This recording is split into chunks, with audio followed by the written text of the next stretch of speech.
It's Tuesday, the 13th of August, 2024. Welcome to the Fast 5 Business News by Fear and Greed, where we give you the top 5 business stories you need to know in just 5 minutes. I'm Michael Thompson, and good morning, Sean Aylmer. Good morning, Michael. Sean, 5 big stories to get through in 5 minutes, so let's get going. Story number 1, JB HiFi shareholders are happy today after the country's best-regarded retailer announced a big special dividend, and its share price jumped 10%, but perhaps the underlying result, Sean, isn't quite as golden. And look, I say golden, it's obviously a reference to JB's signature colour, which is more yellow, but I'm going to run with it anyway. I like it. JB HiFi was the first major retailer to report full-year results, and its better than expected result, underlying profit for the full year is $439 million, pushed its share price sharply higher. Helping out was a special 80-cent a share dividend. But the result was 16% lower than last year. Total revenue was lower. Gross margins were narrower. It ain't all good news for retailers, thanks to cost of living pressures and higher interest rates. This is a case of the result being much better than expected, but those expectations had been beaten down in recent months. JB is a really important result. It isn't that big a company. It's about the 65th largest of the top 200, worth about $8 billion, but it is considered the best run retailer. So if it can't make money, how will the others go? That's why the slide in revenue and earnings is worth noting. The group will also pay a smaller final dividend, but a whopping special dividend. That's significant too, because if JB thought it could keep paying a high final dividend in the future, then it wouldn't have gone backwards this year. That does make sense. JB HiFi also said, Sean, that it's branching out beyond its business to consumer model. What's going on there?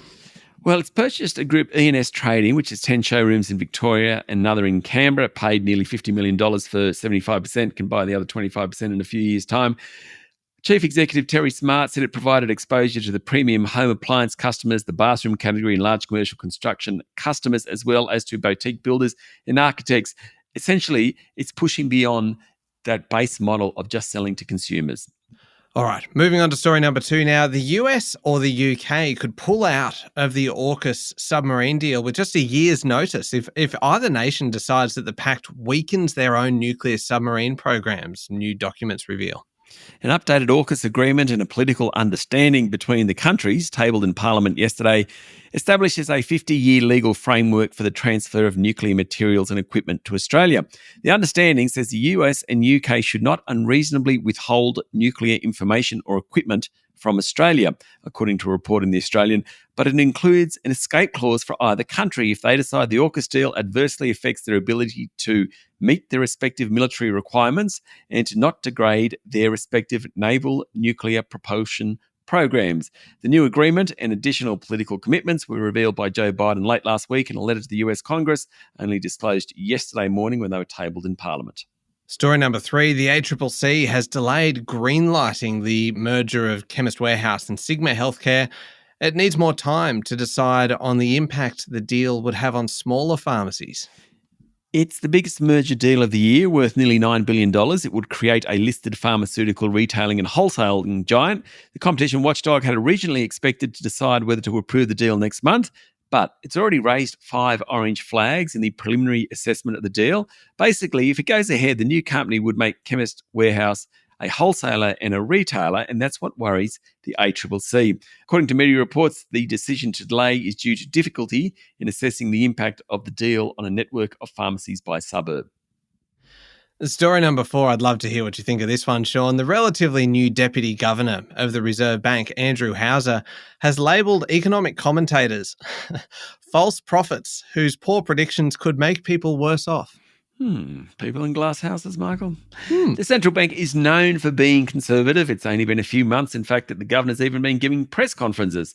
Mr. Houser yesterday told an Economic Society of Australia event that a vibrant public economic debate with diverse views is healthy. What's less desirable is the extraordinary certainty with which individual views about the outlook for the economy and the path of monetary policy can sometimes be expressed. He went on to say economic commentators have created a world of winners and losers, gurus and charlatans, geniuses and buffoons.